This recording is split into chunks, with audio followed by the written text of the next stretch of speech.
Queridos amigos, sejam bem-vindos ao canal Videira Espírita. Meu nome é Cristina Brito, este é o programa Projeto 15 Minutos, o Céu e o Inferno, e aqui, diariamente, estudamos por mais ou menos 15 minutos o quarto livro da codificação espírita, realizada por Allan Kardec, O Céu e o Inferno. Estamos atualmente na primeira parte desta obra, que trata da doutrina, estamos no capítulo 11, que é da proibição de evocar os mortos. E vamos hoje começar pelo item 11. Aqui Kardec está trazendo pontos da igreja que, referendando que não podem haver comunicações entre vivos e mortos. Por quê? Porque os mortos maus estão no inferno e não podem sair de lá. Os vivos, os mortos bons estão no céu, não podem sair de lá. Então, os que estão no purgatório também não podem sair de lá e vigiados pelos demônios. Só podem sair de lá quando as preces dos que estão na terra os liberarem para ir para o céu também. Sendo assim, Kardec vai nos dizer que ainda a igreja alega uma outra razão para não se evocarem espíritos, para não se comunicar com espíritos dos encarnados, não é? As almas, dizem, exatamente mais ou menos isso que dissemos agora, moram num local que lhes foi fixado pela justiça divina, ou seja, ou no inferno ou no paraíso. Assim, as almas que estão no inferno não podem sair. Apenas saem do inferno os demônios. Esses podem sair para botar mais gente no inferno. Ninguém faz nada. As que estão no paraíso estão inteiramente lá na sua beatitude. Estão muito acima dos mortais para se ocuparem deles. E muito felizes para retornarem a esta terra de miséria. Se interessarem por parentes, também não se interessam, por parentes e amigos que deixaram. São, pois, como esses ricos, que se afastam da visão dos pobres, com medo que isto perturbe a sua digestão. Na verdade, Kardec faz uma indagação aqui. São, pois, como esses ricos que se afastam dos pobres, temendo que eles atrapalhem a sua refeição e digestão? Se assim seriam um pouco dignas da felicidade essas almas lá no paraíso. Se estão tão indiferentes aos seus irmãos de humanidade, não deveriam estar no paraíso. Por quê? Porque seria um prêmio ao egoísmo, e é isso que ele diz aqui. Seria um prêmio ao egoísmo. Restam as almas que estão no purgatório. Mas estas são sofredoras e têm que pensar em sua salvação antes de tudo. Portanto, nem as do inferno, nem as do céu podem vir. E só o diabo vem em seu lugar. Se elas não podem vir, e aí as evocações, quem aparece é o diabo. Se elas não podem vir, não há, pois, a temer que perturbem o seu repouso. Né? Então, se elas não podem vir, qual o problema de se fazer evocações? Estão tão preocupados com o quê? Não é? Mas não é verdade. Se não é verdade, então estão em erro. E o erro facilmente vem à tona. A questão é que a verdade ninguém derruba. Ninguém derruba. No item 12, Kardec diz: aqui se apresenta uma outra dificuldade.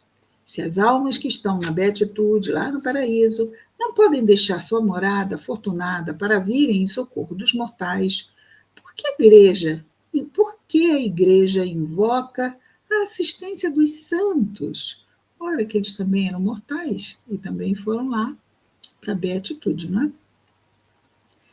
Que eles devem gozar na maior soma possível de beatitude. Então, se tem alguém que está muito bem lá no paraíso, são os santos. Mas eles podem ser chamados.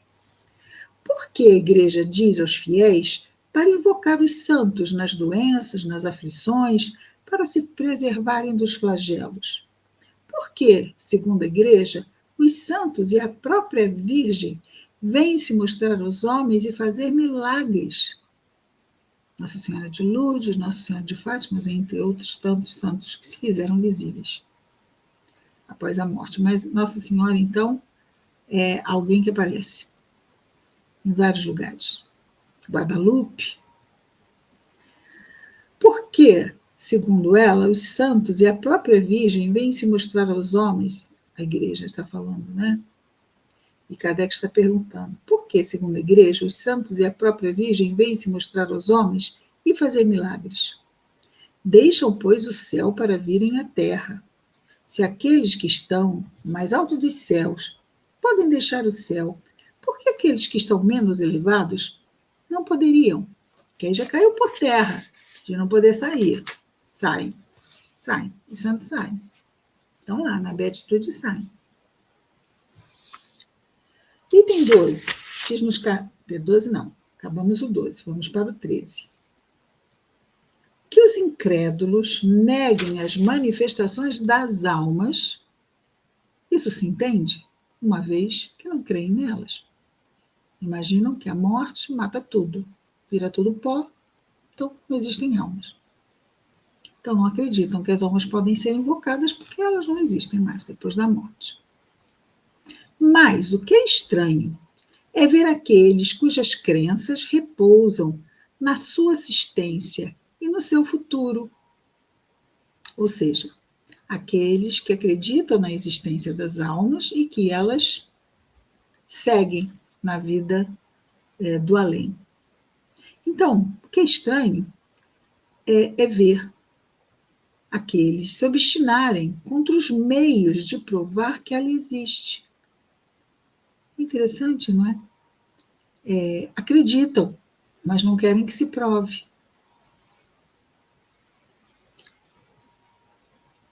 E se esforçarem em demonstrar que isso é impossível, mas eles fazem e defendem, mas não querem mais que ninguém faça nada, nem prove nada.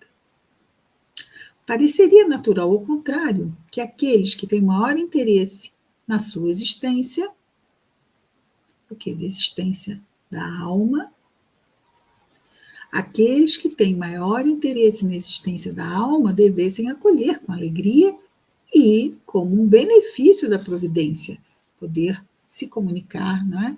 Podermos nos comunicar com os espíritos que desencarnaram. Então, seria um benefício, deveríamos ficar todos felizes. E como um benefício da providência, os meios de confundir os negadores por provas irrecusáveis. Então, aqueles materialistas que lutam contra a própria ideia de Deus teriam provas para, pelo menos, repensar isto, não é? Como ficar contra isso? Uma vez que são os negadores da religião. Então, seria muito importante provar para esses negadores da religião que existem fatos científicos que nos levam à comprovação dessa existência. Como não apoiar isso? Eles deploram sem cessar a invasão da incredulidade que dizima o rebanho. Eles, os da igreja, reprovam sem cessar a invasão da incredulidade, do materialismo, que dizima o rebanho, que era muito difundido no século XIX, a ideia materialista, a doutrina materialista. Então, eles deploram sem cessar a invasão da incredulidade que dizima o rebanho de fiéis. E quando o mais poderoso meio de combater essa incredulidade se apresenta, vamos ouvir os próprios que estão do lado de lá, não é? Que vão dar provas da sua identidade. Repelem, com mais obstinação que os próprios incrédulos. Nossa, que estranho isso. Depois, quando as provas extravasam ao ponto de não deixarem nenhuma dúvida, tem como recurso, como argumento supremo, a proibição de se ocupar delas. Tanto se prova, chega. Não quero discutir. Tudo proibido. Mas que argumento maduro, não? E para justificar a proibição, vão procurar um artigo na lei de Moisés, no qual ninguém sonhava e onde quer-se a toda força ver uma aplicação que não existe. Não existe no século XIX a aplicação da lei de Moisés. Existe lá para 3.000 e poucos anos atrás. No qual ninguém sonhava e onde quer-se a toda força ver uma aplicação que não existe. Estava-se tão feliz com essa descoberta que não percebeu que esse artigo é uma justificativa da doutrina espírita. Sim, lá no Antigo Testamento, a proibição de Moisés foi em cima do mau uso, do mercantilismo, da falsidade, e isso o Espiritismo também condena. Dá ainda para irmos ao item 14, e temos lá: todos os motivos alegados contra as relações com os espíritos não podem sustentar um exame sério. Da obstinação que nisso se coloca de definitivamente se negar essa possibilidade de comunicação com os espíritos. Da obstinação que se coloca nisso. Entretanto, não se pode inferir, ou seja, não podemos ver, senão que essa questão se liga a um grande interesse. Sem isso, nele, não se colocaria tanta insistência. Quer dizer, por que tanto interesse em negar algo que seria importante mesmo para a própria igreja, para aproximar aqueles que deixaram de crer? Porque são provas científicas. Então, tem que haver um grande interesse atrás disso. Ao ver essa cruzada de todos os cultos contra as manifestações, dir-se-ia que delas tem medo. Como tiveram os homens do templo medo de Jesus. Então precisavam o quê? Aniquilá-lo. Porque tinham medo dele. E é claro que a verdade amedronta os que vivem sem transparência, digamos assim. O verdadeiro motivo poderia bem ser o temor que os espíritos muito clarividentes não viessem esclarecer os homens sobre os muito clarividentes. Por quê? Porque eles sabem de muitas coisas. Eles não estão aqui neste plano. Né? Eles sabem de coisas que nós não sabemos. Então, o motivo para combater essa comunicação entre os dois planos poderia bem ser o temor que os espíritos, que veem muito, não viessem esclarecer os homens sobre os pontos que se quer deixar na sombra. Seria interessante, convencer os incrédulos, mas há interesses há séculos de convencer sobre alguns pontos que não são bem aquilo. Esclarecer os homens sobre os pontos que se quer deixar na sombra e fazê-los conhecer à risca o que é do outro mundo e as verdadeiras condições de sermos felizes ou infelizes no mundo espiritual. Ou seja, temos que saber viver pautados no Evangelho do Cristo, no bem. Mas essa história toda de céu e inferno causa uma confusão, dá um nó na cabeça de qualquer ser humano. E é por isso que, do mesmo modo que se diz a uma criança, não vá ali que há um lobisomem, o homem do saco, lembra? Disse aos homens, não chameis os espíritos, são o diabo. Mas esforçar-se-á em vão a igreja. Se interdita aos homens chamarem os espíritos, se proíbe aos homens chamarem os espíritos, não se impedirá aos espíritos de virem aos homens para tirarem a lâmpada de sob o alqueire. Foi isso que aconteceu em meados do século XIX.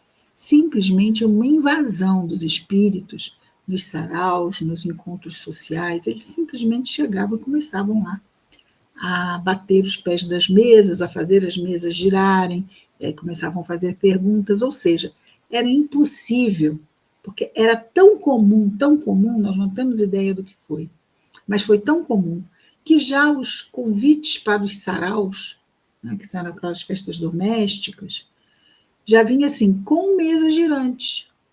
Por quê? Porque eles iam aparecer. Foi realmente uma invasão autorizada por Deus para que viesse a partir daí o interesse nosso encarnado a fim de recebermos a codificação espírita. Ajudar-nos a chamar a nossa atenção a fim de abrir os nossos olhos para a verdade. E ele termina dizendo, o culto aqui no item 14, o culto que estiver, o culto seria qualquer, ele não fala a religião, ele fala culto, ok? O culto que estiver na verdade absoluta, nada terá a temer da luz, porque a luz fará ressaltar a verdade. Então, vai se apoiar, não é? Que se faça esforços para que a verdade venha a clarear as nossas mentes e os nossos entendimentos, né? O nosso entendimento. Porque a luz fará ressaltar a verdade e o demônio não poderá prevalecer contra a verdade. A mentira é de vidro facilmente quebra. A verdade é luz. Não pode ser sequer distorcida, tocada, destruída. O item 15 nós veremos amanhã. E com o item 15 nós vamos encerrar a primeira parte. E amanhã mesmo vamos começar o primeiro capítulo da segunda parte, que é sobre os exemplos, não é? Então, muito bem. Até amanhã com mais um programa. Gente do céu. Projeto 15 minutos. Terminamos o Gotas. Acho que estou sentindo falta. Então me vem o Gotas à cabeça. Projeto 15 minutos, o céu e o inferno. Até amanhã. Muita paz a todos.